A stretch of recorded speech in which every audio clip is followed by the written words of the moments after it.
നാട്ടുകാർക്ക് കഴിക്കാൻ ഷാപ്പിലിന് വല്ല ബാക്കി ഉണ്ടാവോ? നീ പുതിയ കല്ലറ വാങ്ങി നേട്ടല്ലോ. ഉവ്വ്, അതിനിപ്പോ എന്തേ? വിശേഷം അറിയാൻ വന്നേ രണ്ടാളും? അല്ലടി മറിയേ, എനിക്കൊരു പിടുത്തം കിട്ടണല്ലോ. ഇനിയിപ്പോ ഇവിടെ ആരും മരിക്കാൻ? അതിന് ഞാനില്ലേടാ ഇവിടെ. മറിയേ, അതെടാ, ഞാൻ പണ്ടാറടങ്ങി ചാമ്പ കുഴിച്ചിടാനാടാ. എടി നിന്നെ നാവ് കുറച്ച് കൂടണ്ടട്ടാ. വേണ്ട വേണ്ടെന്ന് വിചാരിക്കുമ്പോ ഒരിട്ടങ്ങ് തോന്നോണ്ടല്ലോ നിന്റെ മോന്തക്ക്. നീ ആരാ ഇതൊക്കെ പറയാൻ? ആലപ്പാട്ടി വർഗീസിന്റെ വീട്ടു പഠിക്കുന്ന നാവിട്ടളിക്കാൻ വീടിജോയുടെ മോനെ എന്ത് യോഗ്യതയുള്ളത്? എന്റെ ഈശ്വര, എവിടെ ഈ മണം? അതെ, മദ്യത്തിന്റെ മണം തന്നെ. എന്റെ ഈശ്വര, ഈ തറവാട്ടിൽ കുടിക്കേ ഞാൻ ശരിയാക്കി തരാൻ. ഇത് ഇവിടെ ഇരുന്നോട്ടേട്ടാ. എന്താ വേസ്റ്റ് ഗ്ലാസ്സാ. വേസ്റ്റ് വരുന്ന മദ്യം ഒഴിക്കാനാ. സോഡ ഒഴിക്കാണ്ട് കുടിച്ചാ കൂമ്പ് പാടും. കുറച്ചും കൂടി. കുറച്ചും കൂടി മതി.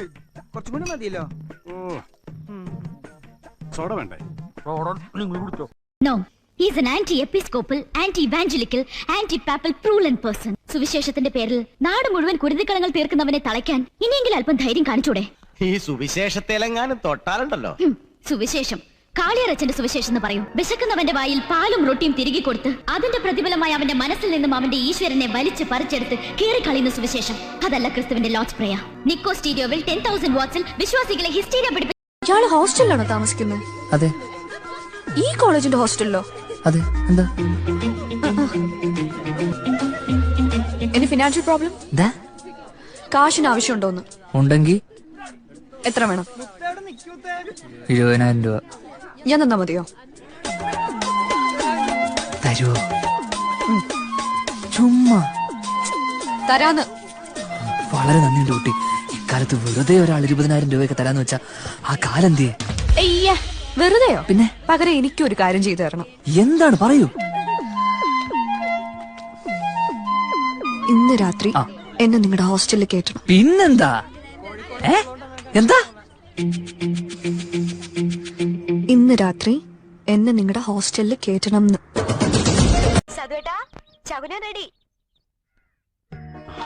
എന്റെ സുമേ, ശവത്തെ കുത്തല്ലേ. ഞാൻ എങ്ങനെയെങ്കിലും ജീവിച്ചു പൊക്കോട്ടെ. ഏത് മാഷിനും ഒരു അബദ്ധം പറ്റില്ലേ? ശീലങ്ങളൊക്കെ ഒന്ന് മാറിയോ നോക്കിയതാ. പരീക്ഷണം. എന്തോ വൈകിട്ട് നേരത്തെ വരില്ലേ? നേരത്തെ വരണോ? ആയിക്കോട്ടെ. അയ്യോ, ഞാൻ പുറകേന്ന് വിളിച്ചൂല. തുളസി തിന്നണില്ലേ?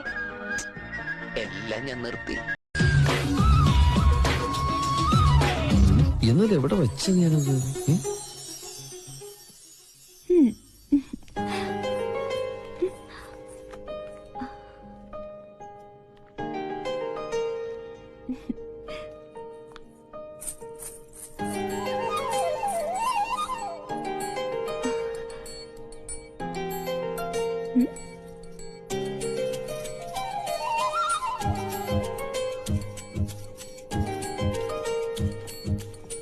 നീ എപ്പോ വന്നു?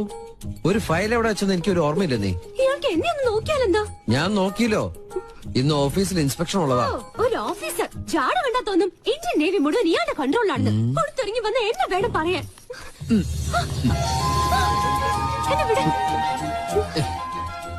നാളത്തെക്കാള് നിന്റെ മുഖത്തിന് ചേരുന്നത് ആ കുറുമ്പുണ്ടല്ലോ, അത് തന്നെയാ. ഒരു ഗിഫ്റ്റ് കൂടി തരട്ടെ. പോവാനാ? നീ കൊല്ലാൻ വന്നല്ലേ? കൊന്നിട്ട് പോയാ മതി. ലൈഫ് മൊത്തം ഡള്ളാടും. ജോബ് ഇഷ്യൂസ്, ഫാമിലി ഇഷ്യൂസ്, എന്തെങ്കിലുമൊക്കെ ഫണ്ട് വേണ്ടേ?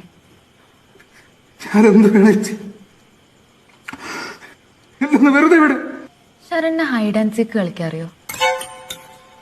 ഇഷ്ടമാണോ? ഞാൻ 60 വരെ എണ്ണും. നിനക്ക് ഈ വീടിന്റെ പൊട്ട വേണമെങ്കിൽ വിളിക്കാം. 5 മിനിറ്റ്. 5 മിനിറ്റിന്റെ ഉള്ളിൽ ഞാൻ നിന്നെ കണ്ടുപിടിച്ചില്ലെങ്കിൽ നിനക്ക് പോവാം. ഒന്നും ചെയ്യില്ല. പക്ഷെ ഞാൻ നിന്നെ കണ്ടുപിടിച്ച ഞാൻ നിന്നെ കൊല്ലും. അപ്പൊ കളിക്കാം. നിനക്ക് സ്നേഹിക്കാൻ ഒരാള്, കല്യാണം കഴിക്കാൻ വേറൊരാള് അല്ലേ?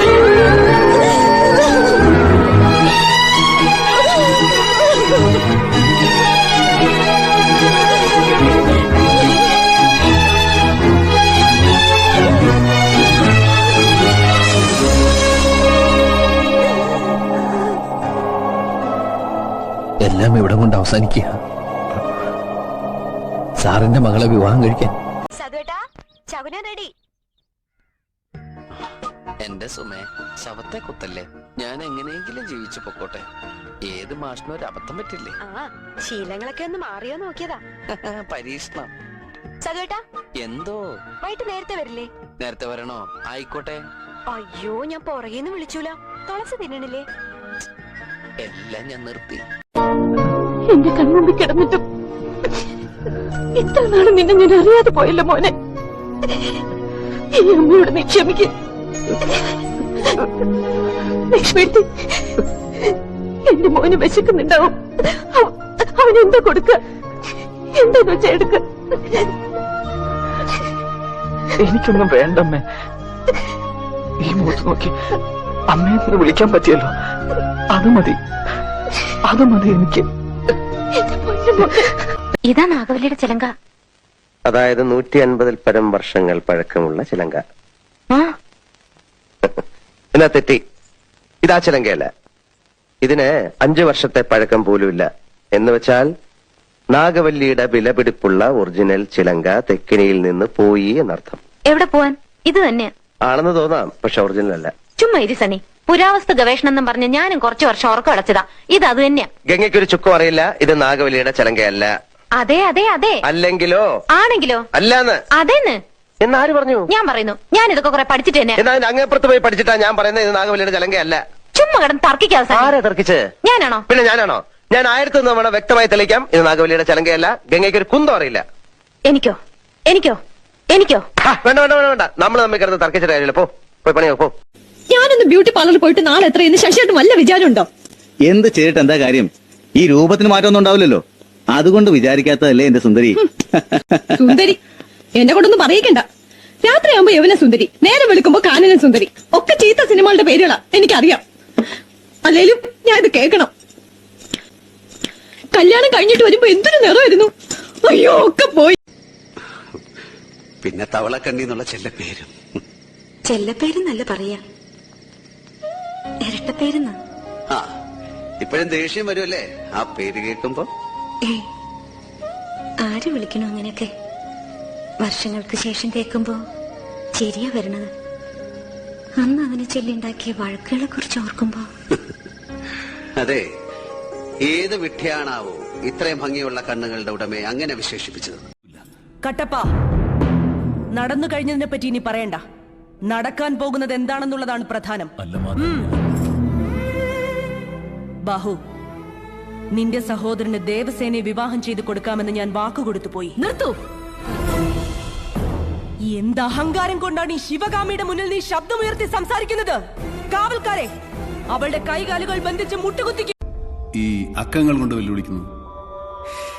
ദൈവത്തെ ജയിക്കാൻ നിങ്ങൾക്ക് കഴിയോ എന്ന് നോക്കിയതാ. സൈമണ് കഴിക്കാൻ എന്താ വേണ്ടത്? സാറ് കരുതുന്നുണ്ടോ ഞാനൊരു ഭ്രാന്തനാണെന്ന്? എന്റെ പ്രവൃത്തിയെല്ലാം ബോധ്യത്തോടെയാണ്. അവർ ദൈവത്തെ നിഷേധിച്ചു. ദൈവത്തെ വിളിക്കേണ്ട സമയത്ത് അവര് ദൈവത്തെ അവഹേളിച്ചു. ദൈവത്തെ ധിക്കരിച്ചു വളർന്നവർക്ക് ഈ ഭൂമിയിൽ ഇടമില്ല.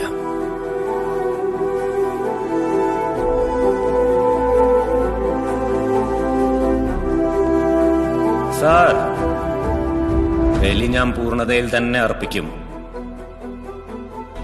ഈശോ മിശിഹായ്ക്ക് സ്തുതിയായിരിക്കട്ടെ. കൽക്കട്ടയിൽ വെച്ച് നകുലേട്ടന്റെ അമ്മ എന്നോട് പറയാറുണ്ട്, ഇവിടെ അമൂല്യങ്ങളായ ഒത്തിരി സാധനങ്ങളൊക്കെ കിടപ്പുണ്ടെന്ന്. ഞാൻ ഇവിടെ എല്ലാം അരിച്ചു പെറുക്കി നോക്കിയിട്ടും എന്തെങ്കിലും ഒരെണ്ണെങ്കിലും കാണണ്ടേ? എനിക്ക് തോന്നുന്നത് എല്ലാം പൂട്ടിയിട്ടിരിക്കുന്ന മുറിക്കകത്ത് കാണുമെന്നാ. വിലപിടിപ്പുള്ള സാധനങ്ങൾ കളവ് പോകാതിരിക്കാൻ പണ്ടാരോ ബുദ്ധിപൂർവ്വം ഉണ്ടാക്കിയതായി പ്രേതകഥയൊക്കെ. അപ്പൊ പിന്നെ പേടിച്ചിട്ട് ആരും തുറക്കില്ലല്ലോ. എന്തായാലും എനിക്ക് ആ മുറി ഒന്ന് തുറന്നു കാണണം. എന്താ നകലേട്ടാ, ഞാൻ തുറന്നോട്ടെ? താൻ തുറക്കടോ. ഈ സിനിമയിൽ മോഹൻലാലിനെ കാണാൻ നല്ല രസമല്ലേ? എന്ത് രസം? അയാളെ കാണാൻ നല്ല ഭംഗിയില്ലേ? മുഴുവൻ മേക്കപ്പ് അല്ലേ? അങ്ങനെ മേക്കപ്പ് ഇട്ടാൽ എല്ലാരും ഭംഗിയുണ്ടാവും. മേക്കപ്പ് ഇല്ലാതെയും ഭംഗിയുണ്ട്. അത് നിനക്കെങ്ങനെ അറിയാം? അയാളുടെ കല്യാണത്തിന്റെ കാസറ്റ് ഞാൻ കണ്ടതല്ലേ, അതിലുണ്ടാവോ മേക്കപ്പ്? സിനിമാ നടന്മാരല്ലേ, എപ്പോഴും കാണും മേക്കപ്പ്. എനിക്കെന്തോ അയാളുടെ അഭിനയം ഒന്നും തീരെ ഇഷ്ടമല്ല. പിന്നെ ആരുടെ അഭിനയം ഇഷ്ടം? എനിക്ക് ആരെ ഇഷ്ടമല്ല. അപ്പൊ പിന്നെ രക്ഷയില്ല. ശോഭയ്ക്കറിയോ സ്കൂളിൽ വെച്ച് നാടകാഭിനയത്തിന് എനിക്ക് എന്തുമാത്രം സമ്മാനങ്ങൾ കിട്ടിയിട്ടുണ്ടെന്ന്? ചുമ്മാ. ഓ, സത്യമായിട്ടും സിനിമയിൽ വിളിച്ചിട്ട് ഞാൻ പോയില്ല. അഭിനയിച്ച് കുടുംബം വളർത്തേണ്ട ഗതികേടൊന്നും തൽക്കാലം എനിക്കില്ല. നമുക്ക് കിളക്കാൻ പോകാം, അന്തസ്സുണ്ട്. ഫാക്ടറി പണിയെടുക്കാം, അന്തസ്സുണ്ട്. പ്രിന്റിംഗ് പ്രസ് നടത്താം, വളരെ വളരെ അന്തസ്സുണ്ട്. അല്ലാതെ ഈ മുഖം വെച്ച് ഗോഷ്ടി കാണിക്കുന്നതൊക്കെ വെറും ചീപ്പാ. എന്തൊക്കെയായി പറയുന്നത്? അഭിനയം ഒരു കലയല്ലേ? അഭിനയം ഒരു കൊലയാണ്. എനിക്ക് അഭിനയം ഇഷ്ടമാണ്, അഭിനയിക്കുന്നവരെ ഇഷ്ടമാണ്. മോഹൻലാലിനെ വളരെ ഇഷ്ടമാണ്. 8 വർഷം സത്യസന്ധമായി അധ്വാനിക്കേണ്ട 8 വർഷം. സത്യത്തിൽ ഞാൻ നിങ്ങൾക്ക് ആരായിരുന്നു? ജോലിക്കാരനോ, അസിസ്റ്റന്റോ? ഇവിടുന്ന് രക്ഷപ്പെട്ട് ഓടിയത് ബോംബെയിലേക്ക്. ഇവളുടെ കീഴിൽ കഴുതപ്പോലെ ചത്ത പണിയെടുത്തു. അങ്ങനെ ഒരു സാഹചര്യത്തിൽ എന്റെ മുമ്പിലൊന്ന് കുറുക്ക് വഴി ഞാൻ സ്വീകരിച്ചു. ഇവളെ ചതിക്കാൻ വേണ്ടി മാത്രമൊന്നുമല്ല ഇങ്ങോട്ട് കൊണ്ടുവന്ന്. ഇവളെയും കൂട്ടി നിങ്ങളുടെ വീട്ടിൽ വരുമ്പോ നിങ്ങൾക്കുണ്ടാവുന്ന അപമാനവും വേദന കണ്ട് സന്തോഷിക്കാൻ വേണ്ടിട്ട് തന്നെയാ. പക്ഷെ ഞാൻ നന്നാവില്ല. ഇവളെ അടുത്തറിഞ്ഞ് ഇവളുടെ പ്രശ്നങ്ങൾ മനസ്സിലാക്കിയപ്പോ എനിക്ക് ചതിക്കാൻ മനസ്സ് വന്നില്ല. അതിനാ ഞാൻ ആ വൃത്തിയായിട്ടോട്ട് വഴക്കുണ്ടാക്കിയത്. ഇതൊന്നും എനിക്ക് നിങ്ങളെ വിശ്വസിക്കേണ്ട ഒരു കാര്യമില്ല. കാരണം എനിക്ക് നിങ്ങളെ അത്ര വെറുപ്പാ.